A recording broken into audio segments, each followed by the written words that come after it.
नमस्कार दोस्तों, आपका एक बार फिर से बहुत बहुत स्वागत है आज के हमारे इस नए वीडियो में। आज के इस वीडियो में हम बात करेंगे कैथोड रे एक्सपेरिमेंट की जो अपने साइंटिस्ट है जे थॉमसन इन्होंने किया था। और इस एक्सपेरिमेंट के अंदर उन्होंने इलेक्ट्रॉन की जो खोज वो करी थी, इलेक्ट्रॉन की उपस्थिति को उन्होंने बताया था कि वो कहाँ पर कैसे उन्होंने खोज करी थी। तो इलेक्ट्रॉन की खोज जब उन्होंने करी जे थॉमसन ने, तो उन्होंने कुछ अपना एक सेटअप किया। सेटअप करने के बाद उन्होंने पता किया कि इलेक्ट्रॉन यहाँ पर ये होता है और उसकी कुछ उन्होंने प्रॉपर्टीज बताई थी। तो अपन पूरे जो एक्सपेरिमेंट है उसको यहाँ पर पढ़ने की और समझने की कोशिश करते हैं। तो सबसे पहले उन्होंने क्या किया, सबसे पहले उन्होंने एक ट्यूब ली, एक ग्लास की उन्होंने ट्यूब ली और इस ट्यूब को उन्होंने इस तरीके से उन्होंने सेटअप किया। अब यहाँ पर उन्होंने एक तो कैथोड लिया और यहाँ पर इन्होंने एक एनोड लिया, और यहाँ पर इन्होंने एक तो कैथोड लिया, यहाँ पर इन्होंने एक एनोड लिया। अब और यहाँ पर ये जो इन्होंने सेटअप बनाया इसको एक हाई वोल्टेज से इन्होंने ऐड कर दिया, हाई वोल्टेज से इन्होंने जोड़ दिया। अब ये हाई वोल्टेज इन्होंने कितना ऐड किया, हाई वोल्टेज इन्होंने ऐड किया 10 to the power 3 to 10 to the power 4 volt का, 10 to the power 3 to 10 to the power 4 volt का इन्होंने यहाँ पर वोल्टेज जो है वो अटैच कर दिया। और इसके बाद इन्होंने क्या किया, इसके बाद यहाँ पर जितनी भी गैसेस थी, यहाँ पर जितनी भी गैसेस थी उनको बाहर निकाल दिया और यहाँ पर क्या कर दिया, यहाँ पर निर्वात इन्होंने जो है वो सेट कर दिया या वैक्यूम इन्होंने सेट कर दिया। अब जब वैक्यूम सेट कर दिया उसके बाद यहाँ पर क्या होता है, उसके बाद यहाँ पर क्या होता है, उसके बाद यहाँ पर इन्होंने जो एनोड लिया, इसको एनोड को परफोरेटेड एनोड लिया। मतलब क्या, मतलब छिद्रित एनोड लिया कि यहाँ पर यदि कोई पार्टिकल आए तो वो इस एनोड के बीच में से होता हुआ यहाँ पर ये जो अपने पास ट्यूब है, ये जो अपने पास ट्यूब है इसके इस वाले पार्ट के ऊपर टकरा सके। उसके बाद इन्होंने क्या सेटअप किया, इसके बाद इस वाले पार्ट के अंदर इन्होंने एक लेप लगा दिया जिसको इन्होंने बोला कि ZnS, जिंक सल्फाइड की इन्होंने परत लगा दी। अब ये जो जिंक सल्फाइड की परत है ये क्या काम करते हैं, यदि जिंक सल्फाइड की परत पर यदि भी कोई भी पार्टिकल तीव्र गति से यहाँ पर टकराता है तो यहाँ पर ये लाइट या प्रतिदीप्ति उत्पन्न करता है, एक फ्लोरोसेंस उत्पन्न करता है, एक लाइट को उत्पन्न करता है, हल्की सी लाइट को उत्पन्न करता है। तो यहाँ पर उन्होंने इस वाले पार्ट के अंदर इन्होंने ZnS की यहाँ पर परत लगा दी। इसके बाद जब उन्होंने यहाँ पर इस सर्किट को ऑन किया, जब इस सर्किट को उन्होंने ऑन किया तो यहाँ पर उन्होंने क्या देखा कि ये जो भी कैथोड, ये क्या होगा, ये कैथोड नेगेटिव चार्ज होगा और एनोड यहाँ पर पॉजिटिव चार्ज होगा। जब इन्होंने इस सर्किट को ऑन किया, तो उन्होंने पाया कि यहाँ पर ये जो कैथोड बना है, ये किसी न किसी मेटल का बना होगा, किसी न किसी धातु का बना होगा।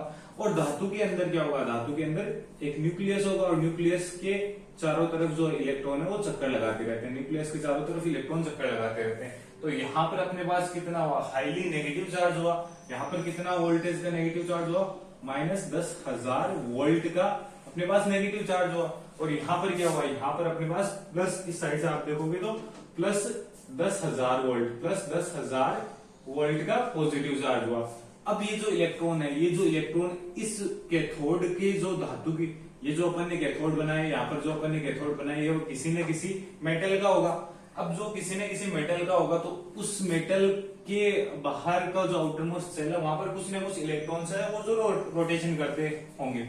अब ये जो इलेक्ट्रॉन बाहर रोटेशन कर रहा है इसके ऊपर यहाँ से अट्रैक्शन फोर्स लगता है, 10,000 वोल्ट का जो है वो अट्रैक्शन फोर्स लगता है और उस फोर्स की वजह से जो इलेक्ट्रॉन है वो यहाँ से मेटल के सरफेस से निकल जाता है। निकलने के बाद यहाँ पर इसकी जो गति है वो बहुत ज्यादा तीव्र गति से गति करता है और तीव्र गति से गति करने के बाद यहाँ पर इस साइड में ये मूव करता है। इस साइड में उन्होंने उस टाइम पर इसको नाम इलेक्ट्रॉन नहीं दिया गया था, उस टाइम पर इन्होंने बोला कि कोई भी एक नेगेटिवली चार्ज पार्टिकल यहाँ से निकलता है और निकलने के बाद इस तरफ गति करता है। इस तरफ गति करने के बाद यहाँ पर जो परफोरेटेड एनोड है या जो छिद्रित एनोड है वहां से निकलता है, वहां से निकलने के बाद यहाँ पर टकराता है। यदि कोई पार्टिकल यहाँ पर टकराता है तो यहाँ पर यदि कोई स्पीड में आता हुआ पार्टिकल या तीव्र गति से आता हुआ पार्टिकल यहाँ पर टकराता है तो ZnS की, अभी मैंने आपको बताया कि ZnS की ये फीचर होता है कि वो वहां पर प्रतिदीप्ति या एक लाइट को उत्पन्न करता है। तो जैसे ही इलेक्ट्रॉन यहाँ पर टकराता है तो यहाँ पर एक लाइट जनरेट होती है और उस लाइट को कैप्चर कर लिया जाता है किसी एक्सपेरिमेंट, किसी डिवाइस के द्वारा उनको पता कर लिया जाता है कि यहाँ पर जो है लाइट जनरेट हो रही है। ऐसे ही दूसरा इलेक्ट्रॉन यहाँ से निकलता है तो तीव्र गति से इस साइड में जाता है और यहाँ पर उसके बाद वापस यहाँ पर टकराता है। तो जैसे इन्होंने इस पूरे एक्सपेरिमेंट को सेटअप किया तो उनको पता लगा कि यहाँ से कुछ नेगेटिवली चार्ज पार्टिकल निकल रहे हैं, जो यहाँ पर नेगेटिवली चार्ज पार्टिकल निकल रहे हैं, जो यहाँ पर इस ZNS स्क्रीन के ऊपर टकरा रहे हैं, जिससे अपने पास प्रतिदीप्ति उत्पन्न हो रही है। अब इन्होंने ये जो नेगेटिवली चार्ज पार्टिकल है इनके कुछ इन्होंने फीचर्स बताए, कुछ इन्होंने क्या बताया कि जो नेगेटिवली चार्ज पार्टिकल है, जो कैथोड जो नेगेटिवली चार्ज पार्टिकल है वो निकल रहे हैं। अब ये जो नेगेटिवली चार्ज पार्टिकल निकल रहे हैं, इन्हीं नेगेटिवली चार्ज पार्टिकल को इन्होंने नाम दिया कैथोड रेज। जो नेगेटिवली चार्ज पार्टिकल है इनको इन्होंने नाम दिया क्या, कैथोड रेज। अब कैथोड रेज की इन्होंने कुछ प्रॉपर्टीज भी बताई, कैथोड रेज की इन्होंने कुछ प्रॉपर्टीज भी बताई, वो मैं बताता हूं आपको। कैथोड रेज की इन्होंने प्रॉपर्टीज भी बताई। सबसे पहली प्रॉपर्टी क्या बताई, सबसे पहली प्रॉपर्टी इन्होंने जे थॉमसन ने कैथोड रेज की पहली प्रॉपर्टी क्या बताई कि ये कैथोड रेज जो होती है वो नेगेटिवली चार्ज होती है, नेगेटिवली चार्ज होती है। ये जो कैथोड रेज होती है वो नेगेटिवली चार्ज होती है। सेकंड प्रॉपर्टी इन्होंने ये बताई कि ये जो कैथोड रेज हो यहां से निकलने के बाद बिल्कुल सीधी रेखा में गति करती है, बिल्कुल सीधी रेखा में गति करती है। तो इन्होंने बोला कि ये स्ट्रेट लाइन में ट्रेवल करती है, उसके बाद इन्होंने बताया कि ये जो है ZNS स्क्रीन के ऊपर टकराने के बाद एक फ्लोरोसेंस या एक लाइट उत्पन्न करती है। तो उन्होंने बताया कि ये फ्लोरोसेंस को जनरेट करती है,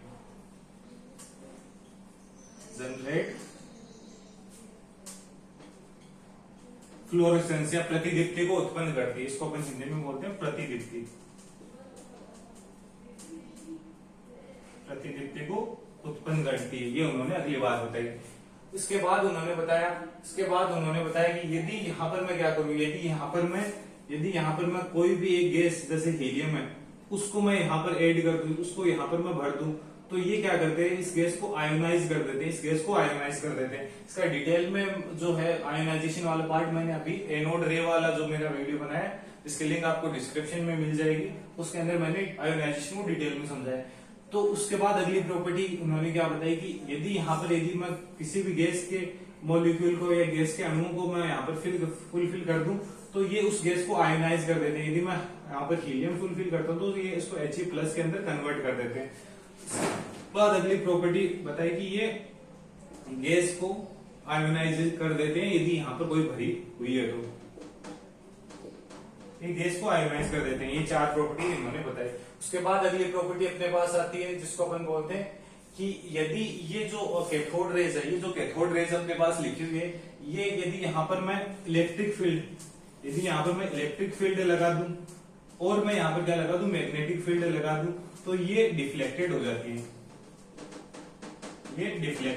है। किससे, अपने पाथ से ये हट जाती है। यदि यहाँ पर मैं इलेक्ट्रिक फील्ड लगा दूं, यदि यहाँ पर मैं पॉजिटिवली चार्ज लगा दूं, तो ये क्या है, नेगेटिवली चार्ज पार्टिकल है। नेगेटिवली चार्ज पार्टिकल किस तरफ मूव कर जाएंगे, इस पॉजिटिव चार्ज की तरफ मूव कर जाएंगे। यदि मैं यहाँ पर इलेक्ट्रिक फील्ड और मैग्नेटिक फील्ड अटैच कर दूं, तो ये अपने पाथ से जो है वो विचलित हो जाते हैं। इन्होंने 5वीं प्रॉपर्टी बताई। उसके बाद इन्होंने बताया कि ये वाले जो पार्टिकल्स है या ये जो कैथोड रेज है, इनके अंदर क्या होती है, इनके अंदर काइनेटिक एनर्जी होती है। अब काइनेटिक एनर्जी का क्या कैसे पता लगा, इन्होंने क्या किया, एक पेडल व्हील नाम का एक हल्का सा डिवाइस होता है, इन्होंने एक छोटा सा व्हील रख दिया यहाँ पर। अब जब इन्होंने चेक किया कि यहाँ पर जो भी इलेक्ट्रॉन टकरा रहे थे, ये क्या कर रहे थे, इस पेडल व्हील को रोटेट कर रहे थे। जब पेडल व्हील को ये रोटेट कर रहे थे तो ये रोटेट हो रहा था। अब ये रोटेट कब होगा, जब इनके पास जो इलेक्ट्रॉन यहाँ से जा रहे हैं इनके पास काइनेटिक एनर्जी होगी। तो इस चीज से इन्होंने पता किया कि ये जो इलेक्ट्रॉन यहाँ से निकल रहे हैं इनके पास कुछ न कुछ मात्रा में काइनेटिक एनर्जी होती है, जिसकी वजह से इस व्हील को रोटेट कर पा रहे हैं। तो नेक्स्ट प्रॉपर्टी इन्होंने बताई कि इसके पास जो है वो काइनेटिक एनर्जी होती है, इनके पास, इलेक्ट्रॉन के पास।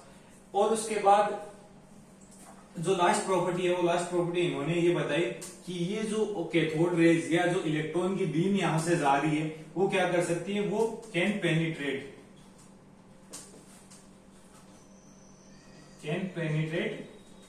थिन मेटल्स,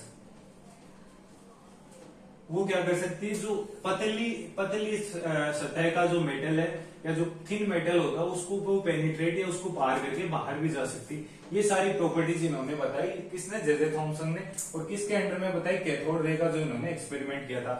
अब इस एक्सपेरिमेंट को थोड़ा सा समराइज करते हैं अपन। इसके लिए इन्होंने क्या किया, इसके लिए इन्होंने ग्लास ट्यूब ली, सबसे पहले ग्लास ट्यूब ली, उस ग्लास ट्यूब को वैक्यूम कर दिया, पूरा जितनी भी एयर थी वो सारी एयर को बाहर निकाल दिया। उसके बाद यहाँ पर इन्होंने कैथोड लिया और इस साइड में इन्होंने परफोरेटेड एनोड लिया। परफोरेटेड एनोड मतलब छिद्रित जो एनोड है वो लिया। उसके बाद यहाँ पर एनोड की साइड में इन्होंने ZnS की परत लगा दी, जिंक सल्फाइड की परत लगा दी। क्यों लगा दी, क्योंकि ZnS या जिंक सल्फाइड की प्रॉपर्टी होती है कि यदि कोई भी कण या कोई भी रे यहाँ पर एक तीव्र गति से टकराता है तो यहाँ पर एक प्रतिदीप्ति या फ्लोरेसेंस उत्पन्न होती है। उसके लिए उन्होंने यहाँ पर ZnS की परत लगा दी। कैथोड को यहाँ से और एनोड को यहाँ से बैटरी से कनेक्ट कर दिया, जिसकी वोल्टेज कितनी है, जिसकी वोल्टेज अपने पास 10 to the power 3 to 10 to the power 4 volt, 10 to the power 3 to 10 to the power 4 volt. जब इन्होंने यहाँ पर बैटरी से कनेक्ट किया तो यहाँ पर ये जो कैथोड जिस भी मेटल का बना होगा वहां पर इलेक्ट्रॉन घूम रहे होंगे, तो इस इलेक्ट्रॉन के ऊपर क्या लगता है, इस इलेक्ट्रॉन के ऊपर ये प्लस 10,000 वोल्ट की वजह से अट्रैक्शन फोर्स लगता है, और उस अट्रैक्शन फोर्स की वजह से जो इलेक्ट्रॉन है वो इस साइड में गति करने लगता है बहुत ही ज्यादा तीव्र गति से। जब तीव्र गति से गति करता है तो ये जो परफोरेटेड या छिद्रित जो एनोड है वहां पर जो भी यहाँ पर इसको स्पेस मिलेगा तो इस स्पेस से निकलेगा, निकलने के बाद यहाँ पर टकराता है। जब यहाँ पर टकराता है तो यहाँ पर फ्लोरोसेंस या प्रतिदीप्ति उत्पन्न होती है, जहां से ये अपने को कंक्लूजन मिलता है कि यहाँ से कोई ना कोई पार्टिकल निकला है जो तीव्र गति से यहाँ पर टकराया है। अब ये जो बीम बनी, यहाँ से पार्टिकल निकला, टकराया, फिर एक पार्टिकल निकला, फिर टकराया, फिर एक पार्टिकल निकला, फिर टकराया, उसके बाद फिर एक पार्टिकल निकला, फिर टकराया। तो यहाँ पर ये जो किरणें बनी, पार्टिकल्स की जो किरणें बनी, उन किरणों को नाम इन्होंने दिया क्या, कैथोड रेज। इन किरणों को उन्होंने नाम दिया कैथोड रेज। अब कैथोड रेज की उन्होंने बहुत सारी प्रॉपर्टीज बताई। पहली प्रॉपर्टी ये बताई कि जो कैथोड रेज होती है वो नेगेटिवली चार्ज होती है। नेगेटिवली चार्ज क्यों होती है, क्योंकि ये नेगेटिव से निकल रही है और पॉजिटिव से आकर्षित हो रही है। नेगेटिव से निकल रही है और पॉजिटिव की तरफ जा रही है और पॉजिटिव से आकर्षित हो रही है, तो ये जो कैथोड रेज है नेगेटिवली चार्ज होती है। दूसरी प्रॉपर्टी इन्होंने ये बताई कि ये जो है कैथोड रेज स्ट्रेट लाइन में जो है वो गमन करती है, स्ट्रेट लाइन में चलती है, स्ट्रेट लाइन में मूव करती है। तो यहाँ से निकली वो स्ट्रेट लाइन में यहाँ पर चलेगी। अगली प्रॉपर्टी इन्होंने बताया कि जनरेट फ्लोरोसेंस, यानी यहाँ पर प्रतिदीप्ति उत्पन्न करती है। ZnS की स्क्रीन के ऊपर एक लाइट उत्पन्न करती है, तो इन्होंने कहा कि जनरेट फ्लोरोसेंस, फ्लोरोसेंस को जो है वो जनरेट करती है। उसके बाद अगली बात इन्होंने ये बताई कि यहाँ पर यदि मैं हीलियम गैस को भर दूं, यहाँ पर यदि मैं हीलियम गैस को भर दूं तो ये इस हीलियम गैस को आयोनाइज कर देंगी He+ के अंदर। ये इन्होंने बताया कि हीलियम गैस को आयोनाइज कर देंगे He+ के अंदर। डिटेल वीडियो मैंने बना रखा है। उसके बाद इन्होंने बोला कि मैं यहाँ पर इलेक्ट्रिक फील्ड या मैग्नेटिक फील्ड लगा दूं। यहाँ पर यदि मैं इलेक्ट्रिक फील्ड लगा दूं तो ये जो कैथोड रेज है ये थोड़ी सी हल्की सी डाइवर्ट हो जाएंगी, किससे, अपने पास से डाइवर्ट हो जाएंगी, यहाँ पर सीधी न जाकर के यहाँ पर हल्की सी तिरछी चली जाएंगी। ये इन्होंने बताया कि इलेक्ट्रिक फील्ड और मैग्नेटिक फील्ड में डाइवर्ट हो जाती है। उसके बाद इन्होंने बताया कि ये जो कैथोड रेज है इनके पास अपनी काइनेटिक एनर्जी होती है। काइनेटिक एनर्जी, गतिज ऊर्जा अपने पास इनकी होती है और गतिज ऊर्जा ये रखते हैं। उसके बाद इन्होंने लास्ट जो पॉइंट है वो बताया कि पेनिट्रेट थिन मेटल, यदि अपन यहाँ पर पतले कोई मेटल रख दें तो उसको पेनिट्रेट कर सकते हैं। ये सारी प्रॉपर्टीज इन्होंने बताई। आई होप ये आपको वीडियो पसंद आया होगा। पसंद आए तो लाइक करिए, अपने दोस्तों के साथ शेयर करिए और चैनल को सब्सक्राइब करिए। Thanks for watching. Thanks a lot.